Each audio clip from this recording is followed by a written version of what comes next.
code Fantasy Life. Remember, the crown is yours.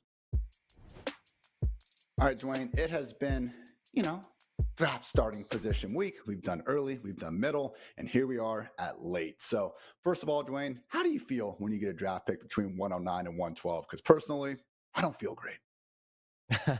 It is pretty tough this year, especially at 12. But I feel okay. I mean, the thing that's made it tougher here recently is the injuries to all of the players that go in that range. Like we've got Puka Nakua. So you've got, we never want to, if we can avoid it, like we'd rather just take healthy players with our early picks. So we've got Puka Nakua battling an injury. We've got Jahmyr Gibbs battling an injury. So we've also got down towards that range. Like if you're talking running backs, we've got some aging guys like a Derrick Henry. We got Kyron Williams, a guy who was a one. We don't know if he's a one-hit wonder or not. So definitely more risk, in my opinion, down at that end. But I do think the talent is still there for a lot of these players, Ian. So if you can run pure on your, injury luck, and then some of these other, and some of these other things as far as like the one-hit wonders and, a potential cliff year for Derrick Henry, like they're still good players. Like there's just a few more questions around them. But I think you can still craft a really good fantasy draft strategy from down at this end. So, Dwayne, as I was kind of looking through the ADP board last night, I'm with you. There are some good players, specifically the wide receivers, that we do have a chance to get early. AJB, Garrett Wilson, Puka Nakua, Marvin Harrison Jr. And I kept going to the next two rounds. Oh, I like these wide receivers too. And I like these wide receivers too. And finally, I had my wide receivers and quarterback and tight end filled out. And then I didn't really like the running backs that were available. So, something we were talking about early on in the show. Not that you want to force it. Again, as we say with fantasy drafts, take a page out of Bruce Lee's playbook.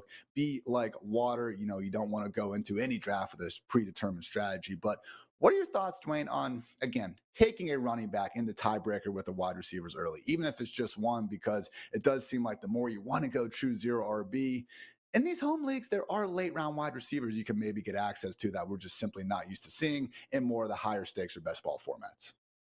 Yeah, I think in these home leagues, it's really tough to go zero. I think hero is the better strategy just because A, the running backs go earlier, so you're going to get boxed out. And B, what does that mean? The wide receivers get pushed down the board. So you're still getting value later at wide receiver. And I just feel more comfortable making sure I at least have one running back because I don't want to go into a situation where suddenly I'm feeling like I'm having to reach for a running back later in the draft. And especially when you're picking down here at this end, like that could happen to you really quickly. Like I'd much rather take a running back like Jahmyr Gibbs on my own terms in round 2 than be forced to take Joe Mixon in round 3 or forced to take Ramondre Stevenson in round 4. Like I don't want to be forced into those choices. So I'd rather take a talented guy that I want in round 2, have my anchor, and then move forward. And I can let, the draft, to your point, I can stay like water, right? I can just decide, okay, what's the best value here? What's the best thing for my team?